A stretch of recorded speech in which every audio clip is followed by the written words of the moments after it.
Shalom Israel. Shalom, shalom, shalom. Brother Naquam, watching for Israel coming back at you with these precepts and another cold cut, giving, of course, all honor and glory to Yahweh by Shema Mashiach Amalek Yahushai.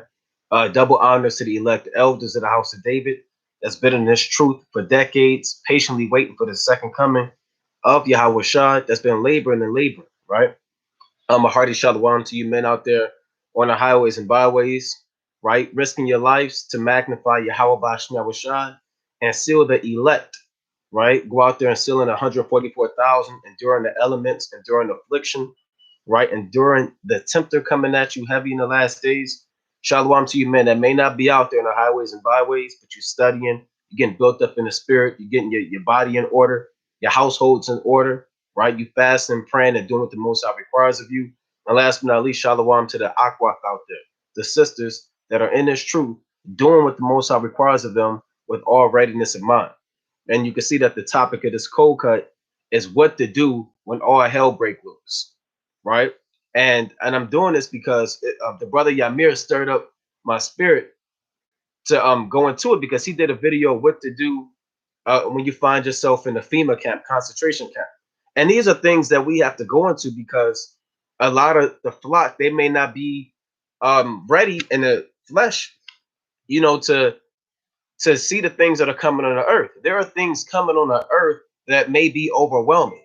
There are things coming on the earth that you may not have experienced or seen before, right? The Lord said that the day of Jacob's trouble is going to be like no other day, right? So let me kick that off real quick. Let's go to Matthew chapter 24. And you have to be in a mind frame of not being frantic, right? You can't be in the mind frame of being double-minded, right? You should be in the mind frame when all hell break loose. The first thought in your mind should be, okay, this is Jacob's trouble. Okay, I remember Jacob's trouble. This is what the Lord prophesied. Okay, Jeremiah chapter 30 and 6. Okay, this is the book of Matthew chapter 24 where the Lord spoke about this. All right, okay, what do I do? Okay, Psalms 50 and 15, call upon the Lord. Right, this is how you should be operating. Right, but let me read this first. This is the book of Matthew. A foolish brother, he not going to know how to work, man. Right? This is Matthew chapter 24 and 21. And it reads, for then, I'll start at 15. This is Matthew chapter 24, I'll start at 14.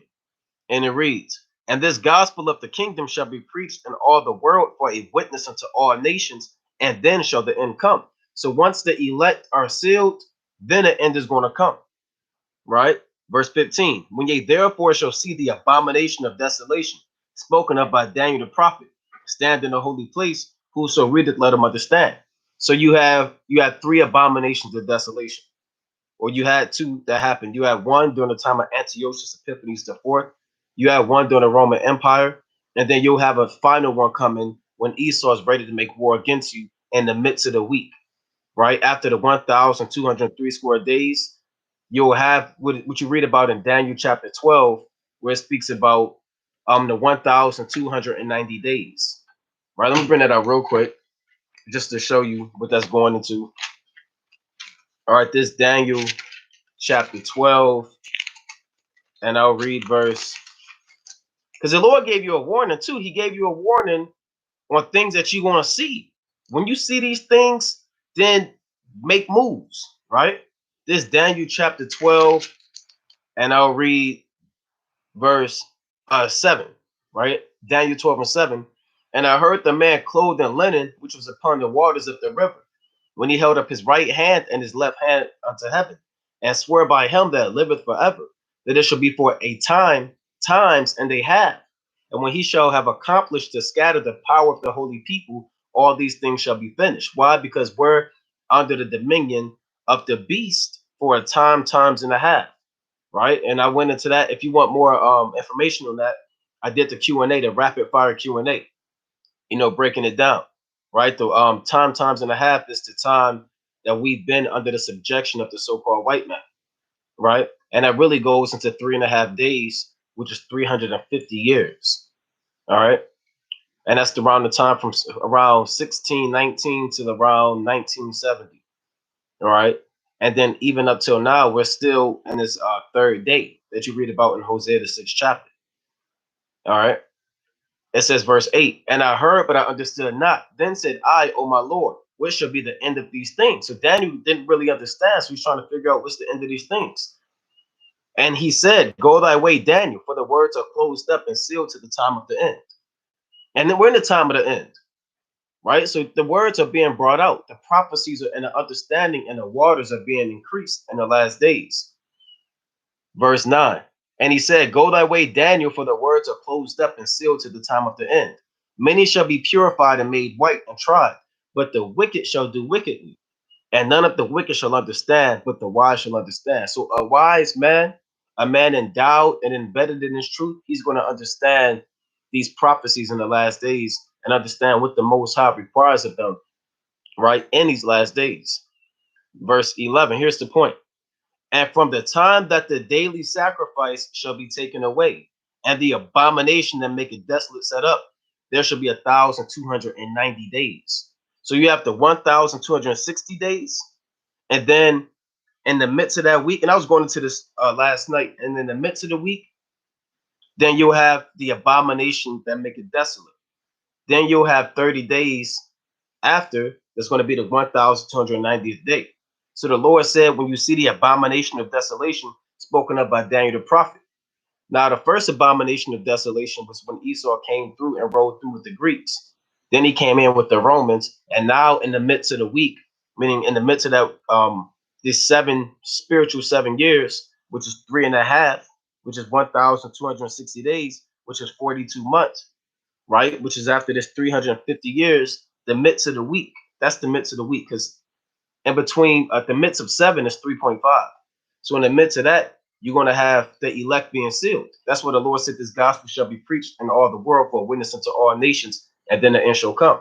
Or you'll read about in Revelation chapter 11 and 11. Let me bring that up real quick. And I'm only going through this just to give you the foundation on how to know what to look for before literally all hell breaks loose, right? Because the Lord gave you prophecies, all right? This revelation, because you're going to see certain things.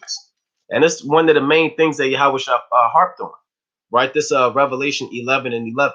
And after 3 days and a half, that's the midst of the week. If you're going through a period of a week, and the middle of that is going to be 3.5 days.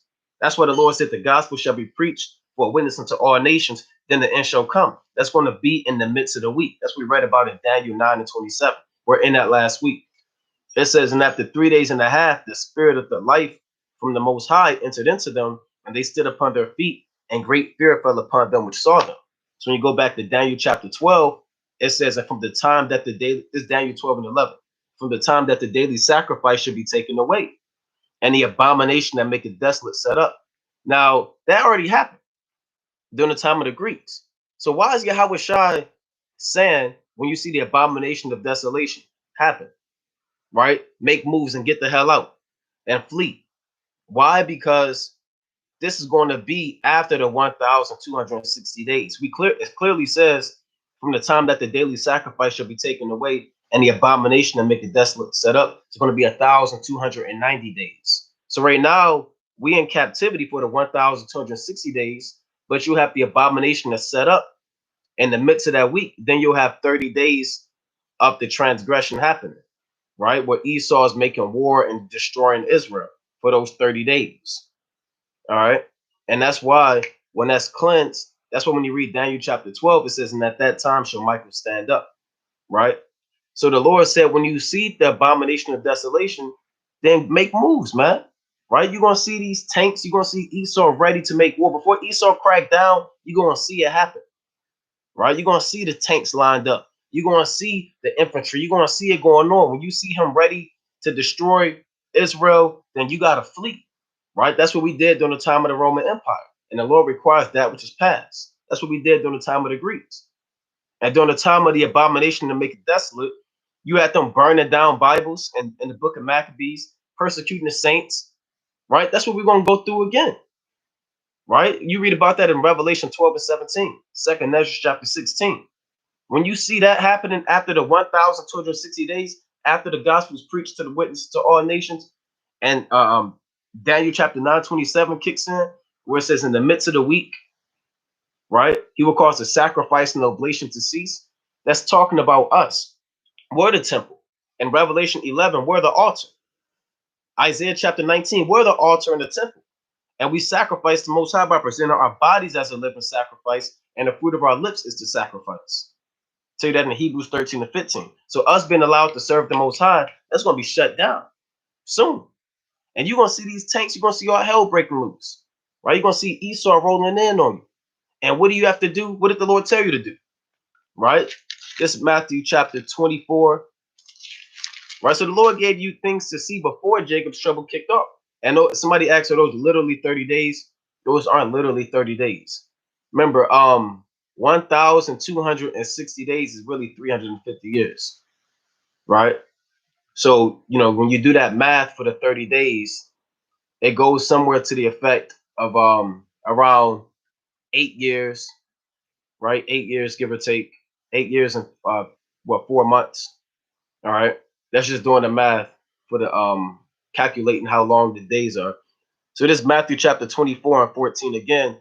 And this gospel of the kingdom shall be preached in all the world for a witness unto all nations, and then shall the end come.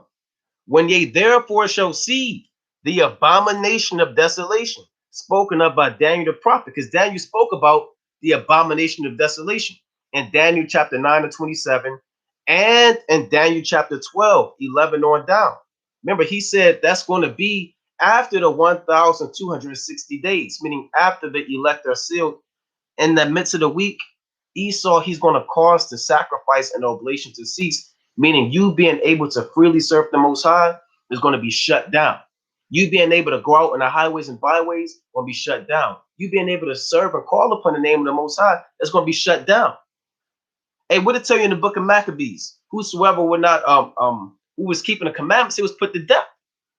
There was, like I said, there was burning Bibles. What the scriptures say. They was killing you if you was keeping the commandments. It's going to get like that again. These same spirits are back on the earth. So the Lord said, when you see that happening, that's what it says, whoso readeth, let them understand, because a lot of brothers think that's talking about 70 AD, right? It's not, because the Lord said in Matthew chapter, I'm going to show you it's not 70 AD as you read on.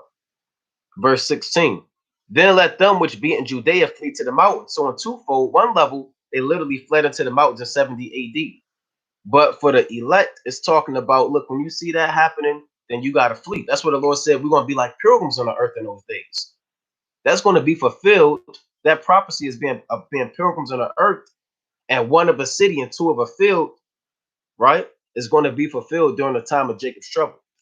It says, let him which is on a housetop not come down to take anything out of his house. Neither let him which is in the field return back to take his clothes. This happened in 70 AD. It's going to happen again, right? And woe unto them that are with child, and to them that give suck in those days, because it's going to be if you're not in the faith, it may be a burden to have children, to care for them and look for them and protect them when you're going to be trying to make it yourself. That's why it says, and woe unto them that are with child, and to them that give suck in those days. But pray ye that your flight be not in the winter, neither on the Sabbath day. For then shall there be great tribulation, such as was not since the beginning of the world to this time, no, nor ever shall be. So the Lord said that day is going to be like no other day. You can't have 2 days that's going to be the worst day for the children of Israel, right? You have to have one day. It's not talking about 70 AD. Jacob's trouble is going to be worse than 70 AD, right? The coming abomination of desolation in the midst of the week, that's going to be worse than the slave trade. It's going to be worse than anything. Then you got fired at work. It's going to be worse than the Trail of Tears, right? It's going to be worse than injecting Jake with syphilis. It's going to be worse than how you living now. That's what the Lord said, for then shall be great tribulation. That links up from 15 on down. When you read 15 about the abomination of desolation, all the way down to 21, it's speaking about the same thing, right? For then shall be great tribulation, such as was not since the beginning of the world to this time, no, nor ever shall be. And except those days should be shortened, there should no flesh be saved. But for the elect's sake, but for the elect's sake, those days shall be shortened. So the elect, they're going to make it out of it, right? Like the brother said, a time like never before, right? And that's when the abomination of desolation. That's why Daniel 12 said, after the 1,260 days. All right. Then you're going to have those 30 days. Then the 90th day out of that 1,290 days, you know. But reading on, verse like I was saying last night, we're going to do a more in-depth breakdown on it. We're going to go into it. But this verse 23. Then if any man shall say unto you, lo, here is Hamashiach, or there, believe it not. That's happening now, and it's going to happen when all hell breaking loose, man, and Jacob's trouble. You're going to have people coming out of the woodworks, right? You know, Esau, he got signs and wonders. He got Project Bluebeam. He got all of these illusions. Who's to say that he may feign and fake Yahweh Shah's second coming, man? You know, he may have a so-called black man come out of the sky, right? He got he create aerial vehicles that look like chariots, right? He may send them vehicles out, and then he may send false brothers unaware with fridges on and say, "Look, hey, the Lord is over here." The Lord said, "Don't go there." You have to remember that during those times, you have people coming out pretending that they Israelites. You got brothers coming out to try to get you caught up, man. You know, the Lord said, then if any man shall say unto you, lo, here is Christ, or there, believe it not. Because you're going to be so frantic in your mind, not you per se, but a lot of Jake, they're going to be so double-minded, they're just going to be looking for any type of help, any type of salvation. So they're going to cleave to the first sign of Hamashiach Yahushua. You have brothers saying, look, the Lord is over here. Look, I seen the Lord in this cave over here. And brothers, they're going to run over there. And Esau going to be sitting there waiting with a damn gun, knocking you down, cutting you down, right? Or they're going to say, look, I seen the Lord, look here in this building. The Lord waiting on us. Hey, you can't believe that. You have to remember that during Jacob's trouble, when all hell break loose, people are going to come out and be trying to convince you that Yahweh Shah is somewhere that he's not, right? So the Lord is going to make it known. That's why when we read on, it says, for as lightning cometh out of the east and shineth to the west. I mean, you're going to know when Yahweh shall return. It's going to be plain upon tables. You can't miss lightning covering the whole sky, right? Verse 24, Matthew 24 and 24. For there shall arise false Hamashiachs, or it says false Christ, and false prophets, and shall show great signs and wonders, and so much that if it were possible, they should deceive the very elect. So the elect are living now on the earth. And you got to be careful, man. The Lord is warning you. That's why he kicked off Matthew 24, take heed that no man deceive you, right? So you're going to have people trying to feign themselves again as being Yahweh Shai, man. You may have Jake may damn try to be the Lord, man. You might have a Jake that Esau been saving, an old man with an old gray beard, woolly hair, you know, and he may come out, you know, he may come out the woodworks. He may send like 20 of them out, 20 dudes that you may think how Yahweh Shah look all throughout the nation, right? And they gonna say, look, come over here, and he gonna have the staff in his hand, and he may say that I'm Yahweh Shah. He may say it in the Hebrew. You can't believe that. Yahweh Shah is not going to be walking on the earth saying, come here. Right? Now you're going to have angels, you know, delivering Israel, and the chariot's going to come, but you can't believe everybody saying that they're Yahweh Shah with some damn Jordans on, man. Or a garment, all stained up with ketchup sauce, man. You know? Verse, and again it says they shall show great signs and wonders. And like I said, Esau got all types of witchcraft and sorcery set up, man, for these last days in Jacob's trouble. Like I said, he got chariots. I mean, he has vehicles that look like chariots. I can't remember the exact site where I've seen it, but he has actual vehicles that look like chariots. You know, he has that microphone system. He may try to blow a trumpet, right? So you gotta be in a mind frame and say, look, hey, I'm not believing no man. I'm a trusting Yahweh Ba'ashem Yahweh Shah. And the first thing that you're supposed to do is call upon the name of the Lord. Right? Let's go to Psalm chapter 50 and 15. And that's a spirit I opened up right to it. That's a spirit. Right? This Psalm chapter 50 and 15. And call upon me in the day of trouble, and I will deliver thee, and thou shalt glorify me. So you're supposed to call upon the name of the Lord, man. When all hell break loose, when you see the abomination of desolation come, you see Esau ready to kick down doors, you see him ready to roll through, you call upon the name of Yahweh Ba'ashem Yahweh Shai, and you make moves. Right? You pray that the Lord lead you and guide you in the right direction. A lot of people, they're going to get caught up in that. They're going to see the abomination of desolation come to them, and they're not going to know what it is. They're going to just think that's talking about the book of Maccabees or the Roman damn empire. Right? But you got to be in a mind frame of saying, the Lord said, when I see these things, and when you see this, then I gotta do what I gotta do. And you gotta call upon Yahweh by Hashem Yahushua before you do anything. Right? Your phone may not work. You're not going to be able to trust in your elder. You're not going to be able to lean upon your bishop or your apostle or chief priest or me or Amos or brothers that deal with Washakari, Guerrilla Hebrew, or Apostle Tahar, Gabar, or Ramla, Bishop Nathaniel, right? And the deacons in IUIC, and General Yohana, Captain Tazariah, right? You're not going to lean upon these elders and these men out there, right? Elder Zabak, Priest Kahan, right? The elders from the house of David, the actual camp house of David, right? And whatever elder that you lean to for understanding, you're not going to be able to look for them in those days. They may be martyred in those days during the time of the fifth seal. The Lord said in Philippians, let me bring that out, work out your own salvation. So you got to have a mind frame and look, it may just be you out there. It may just be you. You may not have a brother within your congregation. You may not be with your wife, right? The Lord may separate you from your kids. And you got to have a mind frame of saying, I got to call upon Yahweh B'Ashem Yahushua, right? And pray for deliverance. And the Most High will deliver you if you're part of that number, right? So, you got to know how to move during these times. Now, we're saying we could do these things, and all we could pray is that the Most High put it in our spirit to move according to his will in those days. Because we could be like Peter. Peter told Yahushua and said, look, though all men forget thee, yet I will never forget thee. Right? He said, I will die with thee. Yahushua said, look, hey, before the crow damn near clock 3 times, thou should deny me thrice. So Peter said, yeah, Lord, I'm going to do this, I'm going to do this, and I'm going to do this. Yahushua said, look, they ain't for you, man. Right? You're going to deny me 3 times. So we got to pray, and everything got to be Lord will. Right? Yahweh B'Ashem Yahushua, Adonai Ratazah, Lord will, that the Most High put it in our spirit to call upon him in the days of evil, and that we have faith.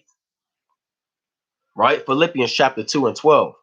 And it reads, wherefore, my beloved, as ye have always obeyed, not in my presence only, but now much more in my absence, work out your own salvation with fear and trembling. So you got to work out your own salvation.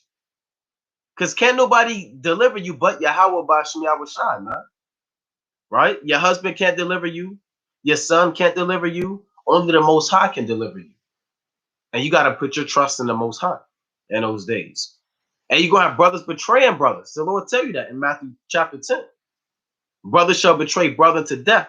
In St. John chapter 16 and 1, you're going to have people trying to kill you thinking they doing the will of the Lord. You may have brothers in other camps trying to attack you, man, because they think you off in those days. Right? So let me go to that real quick in John chapter 16 and 1. So keep your faith in the Most High. Right? The Lord said, trust not in a friend, put ye not your trust in the God. He even said, keep the doors of thy mouth from her that lieth in thy bosom, meaning even from your woman. St. John chapter 16 and 1.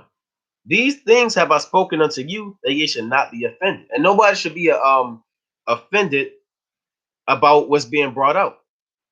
Right? Nobody should be offended about the scriptures being brought out. Everybody should take these things and accept them and deal with them. And say, okay, this is what's written, and I can't run away from it. Yahweh B'Ashem Yahushua said, these things are going to happen. I will not be offended. This is what the Lord said, and I'm going to put my trust in him. Verse 2, St. John chapter 16 and 2, they shall put you out of the synagogues. Yea, the time cometh that whosoever killeth you will think that he doeth the Most High service. So you have people trying to kill the saints and brothers in the truth, thinking they're doing the will of the Most High. You may have your parents try to deliver you up. Right? Brothers may sell out during those times. So you can't be deceived. And Esau, like I said, he has great signs and wonders. You will never go through the time of Jacob's trouble again. You have never went through that. And you're not, I've heard brothers and even elders say we're in Jacob's trouble. You're not in Jacob's trouble right now, right? Jacob's trouble has not transpired yet. All right. Jacob's trouble, even when you read the latter chapters of Daniel, the 11th chapter, when you read around 36 on down to the end, those things from World War III is at its peak with the king of the north and the south. And you read about 2nd Ezra chapter 15. Those things are going to be happening on a smaller level while we're being persecuted. That's why in Daniel 12 it says, and at that time shall Michael stand up. That's going to be happening while World War III is happening around the world, right? And the nations are in the Valley of Jehoshaphat, and we're going to be catching hell over here. And that's going to be happening soon because the fifth seal has not even happened yet. All right, so we're not in Jacob's trouble. Jacob's trouble was not the slave trade. Jacob's trouble was not 70 AD. We're approaching that time. And the Lord gave you clues and signs to let you know when. Right? So the first thing to do when all hell breaks loose is to call upon Yahweh, Ba'ashim Mashiach Yahushai, man, that he may deliver you and guide you. That he put in your spirit to be faithful. You know, the Lord even said in Luke chapter 21, you know, let me bring this up real quick. All right, this is Luke chapter 21. All right, bear with me. And I'm going to read verse 36. Luke chapter 21 and 36. And it reads, watch ye therefore and pray always, that ye may be accounted worthy to escape all these things that shall come to pass and to stand before the Son of Man. So watch and pray. Now's the time to be praying that you are counted worthy to escape all the things that shall come to pass, right? And we read about what's coming to pass in Matthew chapter 24. And there are more evils coming upon the earth, like the Lord tell you in 2nd Ezra, the 14th chapter, the 9th verse on down. Greater evils which we have not seen before are coming. So we have to pray that the Most High has mercy on us, right? That we're worthy enough to even escape those things. We should be doing that now. So as you call upon the day of the name of the Most High, the day of evil, it will surely deliver you. Why? Because you've already been praying for it in advance, and you believe that He's going to deliver you. And you have to believe that. Without a shadow of a doubt, you have to be fully persuaded in your mind that the Lord is with you in those days. And you cannot be frantic. What do I do? Oh man, what the hell? You may not have your Bible in front of you, right? You may not have your Apocrypha. You're going to be moving. You're going to be on the go. We're going to be like pilgrims on earth. All right. Matthew chapter 24 and verse 25. Matthew chapter 24 and 25, and it reads, behold, I have told you before. Wherefore, if they shall say unto you, behold, he is in the desert, go not forth. Behold, he is in the secret chambers, believe it not. For as the lightning cometh out of the east, and shineth even into the west, so shall also the coming of the Son of Man be. So the Lord is telling you straight up, man. Like Uriah says, straight up and down. Right? He's telling you what's going on. He's saying you're going to have people saying that Yahweh Shai is in certain locations. Right? Brothers are going to be saying that Yahweh Shai is in his cave. Look, the Lord came back. Hey, the Lord, he in his room. Right? Come on, the Lord over here. Come on, brother. And the brother may have a beard on. Right? It may be a fake beard kind of peeling off. He may have fringes on. Right? And you can't be trusting everybody, man. You got to put your faith in the Most High. So brothers are going to try to get you to get into these, get trapped up and jammed up. You know, they did that to Nehemiah. I believe they counseled against Nehemiah, or conspired against him, rather. That's a better word. The heathen conspired against Nehemiah and tried to get him assassinated, man. They said, look, hey, come in this temple. And Nehemiah perceived that it was a lie. Right, let me see if I can find that real quick. And Shalom, everybody I didn't salute. Right, I see the brother Kanak on here. Shalom.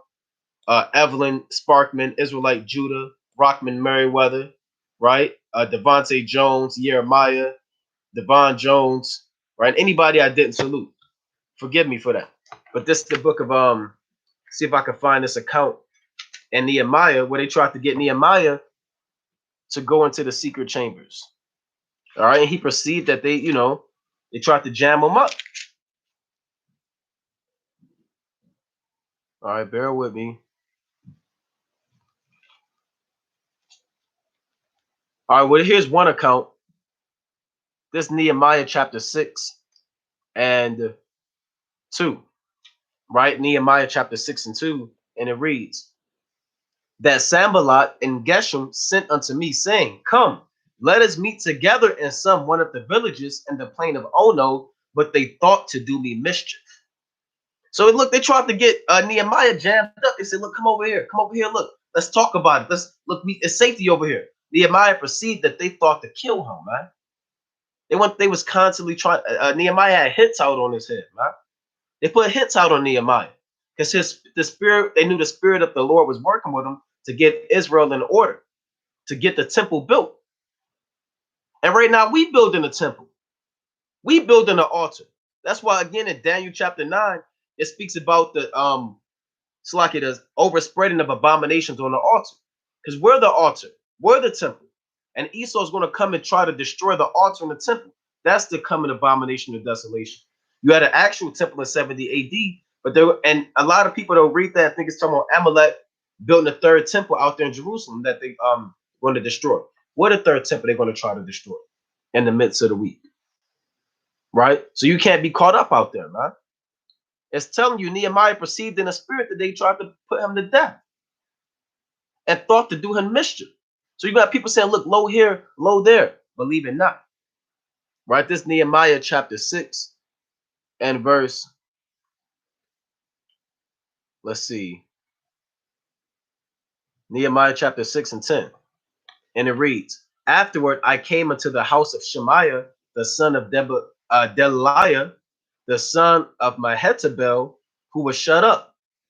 And he said, Let us meet together in the house of God, within the temple, and let us shut the doors of the temple, for they will come to slay thee. Yea, in the night will they come to slay thee. So he said, Look, come over here. Look, hey, come over here. Because in nighttime, they're going to try to kill you, Nehemiah. Come up in the temple and shut the doors. Look, between me and you, nobody going to know, but Nehemiah, they trying to kill you. Right?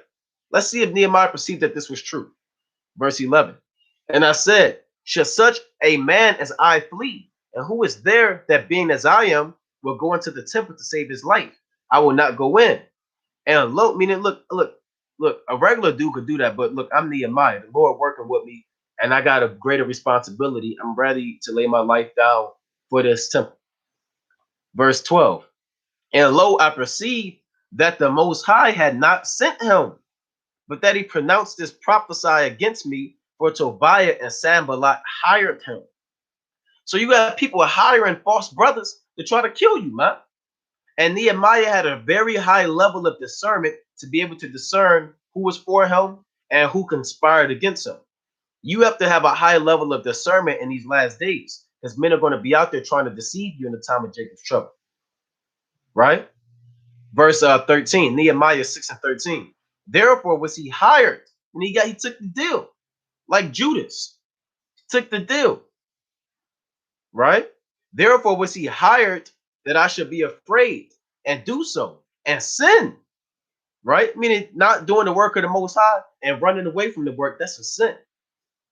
And that they might have matter up for an evil report, that they might reproach me. Right? So you have men trying to put Nehemiah to death, saying, Look, hey, come this way. Shoot right, shoot left. Don't believe that. The Lord said in Matthew chapter 24, right? I got to get a few more. We got to head the cap. Right? Oh, I got to head the cap. This Matthew chapter 24 at verse, it's like I'm in the 23rd chapter. This Matthew chapter 24 at 27. For as the lightning cometh out of the east and shineth even into the west, so shall also the coming of the Son of Man be. Meaning you're going to know when the Lord come back. It's going to be plain upon tables. You can't miss it. Another thing to remind you of during the time of Jacob's trouble, it's beneficial to read Sirach the 2nd chapter. I'm not going to read the whole thing and break it down for sake of time, but I encourage all of Israel to read Sirach the 2nd chapter, man. Right? Mainly 1 through 14. Sirach chapter 2, 1 through 14. I'll read one account, one precept. And so you got to be in this spirit too. The Lord said, Be patient when thou art changed to a lower state. Let me read that. This is Sirach chapter 2 and verse 4. I'll start at 2. Sirach chapter 2 and 2. I'll start at 1. My son, if thou come to serve the Lord, prepare thy soul for temptation. Set thy heart aright and constantly endure, and make not haste in time of trouble. And the greatest trouble is going to be Jacob's trouble. Don't flee out of the presence of the Lord in the time of Jacob's trouble. Don't make haste to do your own thing at the time of Jacob's trouble. Cleave to the Most High Yahweh by Hashem Yahweh Shah. Be patient. Be in the mind frame of saying, look, okay, this is Jacob's trouble. This, look, the servants, they've been telling us about this. Okay, look, let me drop on my hands and knees and call upon Yahweh by Hashem Yahweh Shah right now. Okay, I see Esau making moves. I see him trying to roll in. Let me call upon the name of the Lord and pray for guidance, that he may deliver me in these evil times. That's what it means, set thy heart aright, meaning get your mind together, right? Meditate, right? And get your mind frame ready to move with knowledge and wisdom. Did not the Lord say in Isaiah chapter 33:6, wisdom and knowledge shall be the stability of thy times, and the strength of the Lord, or the fear of the Lord is going to be the strength of your salvation. That's going to be your treasure. All right. Sirach chapter 2. Because again, men like that, their heart is in their right hand. But fools' heart is in their left, meaning they're going to be moving in the ways of destruction. When all hell breaks loose, immediately brothers are going to be, what do I do? Here, grab this. Hey, give my book back. Oh, damn, I need my Bible. Hey, I need this. Here, call so-and-so. Hey, them brothers not going to make it, man. The brothers is going to make it. They're going to call upon the name of the Lord immediately. Right? So, chapter 2 and 3. Cleave unto him and depart not away, that thou mayest be increased at thy last end. Whatsoever is brought upon thee, take cheerfully and be patient when thou art changed to a lower state. So be patient when you change to a lower state. Be patient. You may be in a FEMA camp, right? You may be in the wilderness, on the run. You may be a pilgrim on the earth. You may not be able to eat for 3 days. You may not have food for 4 days. You may not have anything to drink. You may be separated from your wife. Does that mean you're not going to see her again? You may be separated from your children, right? So the Lord is going to try you in those days. That's the ultimate test. What good is it showing up to class and doing the homework and passing the pop quizzes just to fail the final? So the final is Jacob's trouble, the hour of temptation, right? Let's go to Revelation chapter 3. And the Lord said they're going to be like a madman, sparing none, still destroying those that fear the Lord. And they're going to feed you being idle with things offered unto idols, meaning they're going to constrain you. And they may very well put an RFID chip inside you. Do you put it? Do you say yes? No, you say hell no. You cuss them out, man. The spirit going to be on you to cuss them out. Say, I don't want that, man. Drop dead. And you're going to start cussing them out in the heathen, man. Do you eat pork if they try to make you eat pork? Do you eat shellfish if they try to make you eat shellfish? If they try to say shave your beard? Do you sin against your God in the days of evil to live another day? No. Right? You keep the commandments till death. And I'm gonna close out with Revelation, the 3rd chapter, because then we gotta head to camp. And I may do a part 2 on this, right? If it be the Lord's will. Revelation chapter 3 and verse 10. And it reads, because thou hast kept the word of my patience, I also will keep thee from the hour of temptation, right? Which shall come upon all the world to try them that dwell upon the earth. So the Lord knows you. He knows what's precious to you. The Lord knows what you hold valuable to you, whether that's material goods, a person, right? Your mother, your son, whatever the case may be. And the Lord may use that against you to see if you want to serve him or choose what you want. That's the hour of temptation. Keep your faith in Yahweh Ba'ashem Yahweh Shah, right? When all hell break loose, they're going to cause the sacrifice and oblation to cease, meaning you serving the Most High, and you got to be able to make moves and call upon the name of the Lord in those days, right? When you see Jerusalem being surrounded, meaning the city, the people, if you will. All right, with that, Brother Naquam, watchman for Israel, coming back at you with these precepts and another cold cut, giving, of course, all honor and glory to Yahweh, by Shema Mashiach Ramalak Yahushai, La'alanahu Yahweh, by Hashem Yahushai, La'alanahu Kayala Shamkat Bakabad. Stay strong in the spirit. Shalom.